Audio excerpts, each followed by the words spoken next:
Hello everybody. तो आज हम क्लास 7th का एक चैप्टर पढ़ने जा रहे हैं जिसका नाम है गोलू ग्रोज अ नोज। राइट। तो किस तरह से जो गोलू है एक बेबी एलिफेंट, उसका नाक मतलब उसकी जो सूंड है वो कैसे बनी, है ना। So this is a story about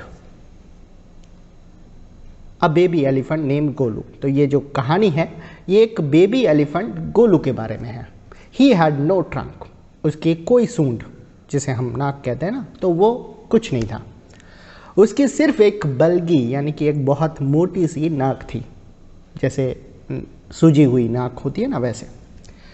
ये हिल सकती थी पर चीज़ें नहीं उठा सकती थी। गोलू अपनी आंटी और अंकल से बहुत सारे क्वेश्चन किया करता था। हर कोई उसे बहुत नॉटी, बहुत ही शरारती समझता था। एक दिन जब उसने एक मैना बर्ड के उससे पूछा कि एक क्रोकोडाइल, एक मगरमच्छ डिनर में क्या खाता है, तो मैना ने उसे लिम्पोपो रिवर, एक रिवर का नाम है लिम्पोपो रिवर, पर जाने और खुद अपना जवाब ढूंढने के लिए कहा। तो गोलू ने अपनी जर्नी की तैयारी की। उसे लिम्पोपो रिवर पर जाना था। उसने रास्ते में खाने की बहुत सी चीज़ें ली और जर्नी शुरू की। रास्ते में उसे एक पाइथन यानी कि एक अजगर मिला।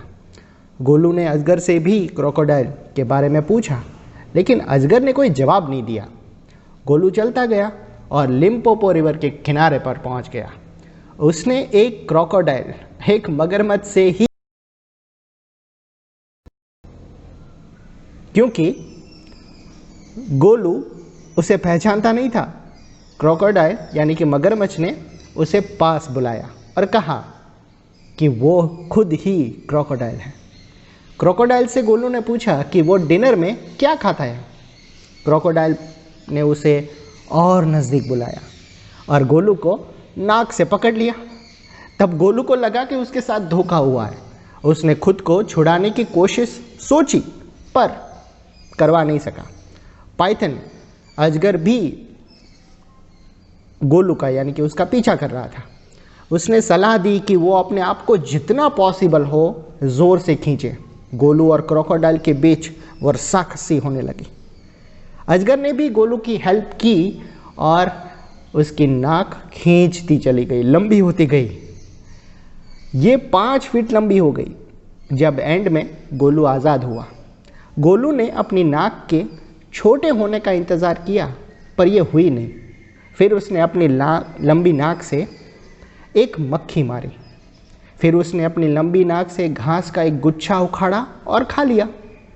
उसने ज़्यादा गर्मी से बचने के लिए अपने सिर पर कुछ कीचड़ भी डाल लिया।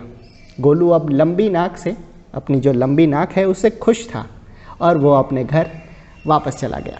है ना, बहुत ही इंटरेस्टिंग स्टोरी है, बहुत मज़ा आएगा। तो चलिए अब शुरू करते हैं। There was a time when elephant had no trunk. एक समय ऐसा भी था जब हाथी की कोई सूंड नहीं होती थी। Golu with a baby elephant with a bulgy nose is full of questions. हाँ, गोलू एक बेबी एलिफेंट था जिसकी बल्गी यानी कि फुली हुई नाक थी और वो बहुत क्वेश्चंस करता था। वो लिम्पोपो रिवर पर जाता है जिससे वो क्रोकोडाइल की ईटिंग हैबिट्स, खाने की जो आदतें होती कि रात को डिनर में क्या खाते हैं, वो उसके बारे में ज़्यादा जान ले। सो लेट अस सी। लॉन्ग अगो, बहुत टाइम पहले, एलिफेंट यानी कि हाथी की कोई ट्रंक, कोई सूंड नहीं हुआ करती थी। उसकी सिर्फ एक छोटे जूते जैसी एक उभरी हुई, एक सूजी हुई नाक होती थी। वो उसे इधर उधर घुमा तो सकते थे पर उससे कोई चीज़ नहीं उठा पाता था। There was a baby elephant called Golu. तो वहाँ पे गोलू नाम का एक हाथी भी था। उसकी भी कोई सूंड नहीं थी, फुली उभरी हुई सिर्फ नाक थी, छोटे जूते जितनी। राइट। गोलू बहुत क्वेश्चंस करता था। वो अपनी टॉल एंट, लंबी चाची है ना, टॉल एंट ऑस्ट्रिच से पूछता कि आप दूसरे बर्ड्स की तरह उड़ती क्यों नहीं है। फिर वो अपने टॉल अंकल जिराफ से भी पूछता था कि आपकी स्किन इतनी स्पॉटी यानी कि दाग धब्बे वाली क्यों है। अपने ह्यूज अंकल है ना हिप्पोपोटामस से पूछता कि आपकी आंखें हमेशा इतनी लाल क्यों रहती है। वो अपने हैरी अंकल बबून एक तरह का बंदर उससे पूछता रहता था कि मेलन यानी कि तरबूज का जो टेस्ट होता है वो तरबूज जैसा क्यों होता है ना। तो ऑस्ट्रिच, जिराफ, हिप्पोपोटामस एंड बबून के पास गोलू के क्वेश्चंस का कोई जवाब नहीं था, कोई आंसर नहीं था।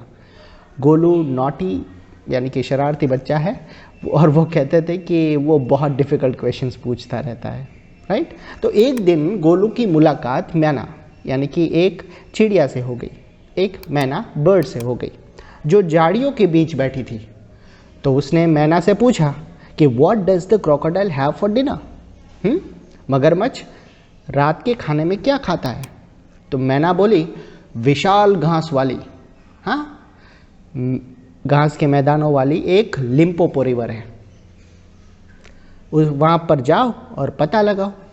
तो गोलू घर गया और उसने 100 शुगर कैन्स, गन्ने होते हैं ना वो, 50 दर्जन केले और 25 तरबूज लिए। फिर वो अपनी फैमिली से बोला गुड बाय, मैं तो विशाल बहुत ही ग्रेट ग्रासी लिम्पोपो रिवर यानी कि लिम्पोपो नदी पर जा रहा हूँ। मुझे पता लगाना है कि क्रोकोडाइल का खाना क्या होता है। उसने पहले कभी क्रोकोडाइल नहीं देखा था और ना ही जानता था कि वो कैसा दिखता है। तो उसकी मुलाकात जब वो जा रहा था तो उसकी मुलाकात एक पाइथन, एक अजगर से हो गई, जिससे गोलू पूछ बैठा कि क्या आपने कभी मगरमच्छ देखा है, वो दिखने में कैसा लगता है और वो क्या खाकर पेट भरता है। पाइथन ने पेट से लिपटा अपना जो शरीर था वो अनकॉइल्ड यानी कि सीधा किया, लेकिन उसने कुछ बोला नहीं। तो गोलू ने बहुत प्यार से, पोलाइटली, बड़े प्यार से उसकी मदद की और फिर से उसे पेट से लपेट दिया। फिर से उसे गुड बाय बोलकर वो वहाँ से निकल गया। Golu meets the crocodile face to face. Golu की मुलाकात खुद एक क्रोकोडाइल से हो जाती है। अजगर गोलू की हेल्प करता है जब गोलू को उसकी सबसे ज़्यादा ज़रूरत होती है। गोलू की नाक लॉन्ग एंड यूज़फुल, लंबी और यूज़फुल बन जाती है, राइट। चलिए आगे देखते हैं। तो गोलू गन्ने, केले और तरबूज खाते हुए आगे चलता गया। कुछ दिन बाद वो विशाल घास वाली लिम्पोपो रिवर के बैंक यानी कि किनारे पर पहुंच गया। नदी के किनारे पर उसे एक लॉग ऑफ वुड यानी कि एक लकड़ी के टुकड़े की तरह कुछ पड़ा दिखाई दिया। वो तो सचमुच ही क्रोकोडाइल था, वो मगरमच्छ था जिसने बार बार आंखें अपनी झपकाई। गोलू बोला एक्सक्यूज मी, क्या आपने क्रोकोडाइल देखा है। क्रोकोडाइल ने अपनी आंखें फिर जल्दी जल्दी बंद की और खोली।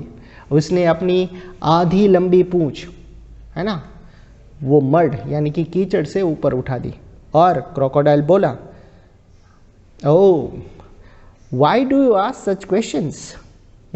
तुम इस तरह के क्वेश्चन क्यों पूछ रहे हो। तो गोलू ने कहा I want to know, actually मैं जानना चाहता था। देन मगरमच्छ ने बोला कि कम क्लोज लिटिल वन, मेरे पास आओ बच्चे, क्योंकि मैं ही क्रोकोडाइल हूँ। उसने अपने झूठे आंसू गिराए और दिखाया कि वो सच बोल रहा है। गोलू डर गया था पर वो किनारे पर बैठ गया और बोला कि मुझे आपकी ही तलाश थी, अरे मैं आपको ही ढूंढ रहा था। प्लीज़ आप मुझे बताइए कि आपका डिनर क्या है, आप डिनर में क्या खाते हैं। बच्चे यहाँ आओ, मैं तुम्हें धीरे से बताऊंगा। तो मगरमच्छ ने बोला कि तुम मेरे पास आओ, मैं तुम्हें धीरे से बता दूंगा। गोलू ने अपना सिर मगरमच्छ के स्नॉट यानी कि उसका जो जबड़ा होता है ना उसके पास नीचे की ओर झुका दिया और मगरमच्छ ने उसकी नाक मुंह में दबा ली, पकड़ लिया। मगरमच्छ बोला आई थिंक, तुम पूछ रहे थे ना कि मैं रात को क्या खाने वाला हूँ, आई थिंक आज मैं एक हाथी के बच्चे को अपना डिनर बनाऊंगा। गोलू चीखा मुझे छोड़ दो, यू आर हर्टिंग मी, आप मुझे चोट पहुंचा रहे हैं, मिस्टर क्रोकोडाइल प्लीज।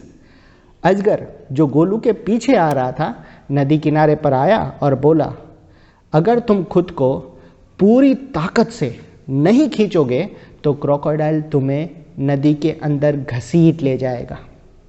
गोलू अपने छोटे हॉन्चिस यानी कि जो थाइज होते हैं ना, उससे उसके ऊपर वो बैठ गया और अपने आप को पीछे खींचने लगा।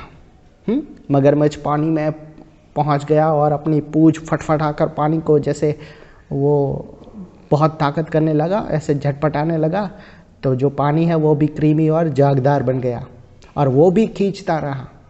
एक साइड से गोलू खींच रहा है, एक साइड से मगरमच्छ खींच रहा है और अजगर ने खुद को गोलू को पेट पर लपेट लिया और बोला, चलो हम मिलकर ज़ोर से खींचते हैं।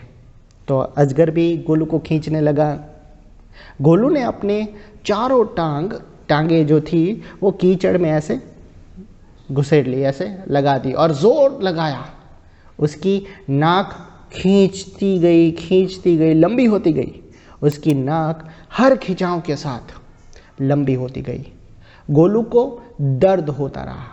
उसकी नाक 5 फीट लंबी हो गई, पर वो मगरमच्छ की पकड़ से एंड में फाइनली छूट गया।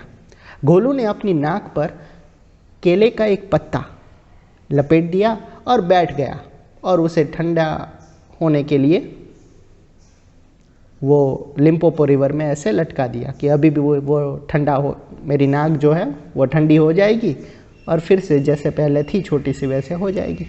गोलू वहाँ 2 दिन तक बैठा इंतज़ार करता रहा। उसकी नाक ठंडी तो हो गई लेकिन जो श्रिंक होनी चाहिए, जो सिकुड़नी चाहिए, वो नहीं हुई। दूसरे दिन का एंड होने पर एक मक्खी ने गोलू के कंधे पर डंक मारा।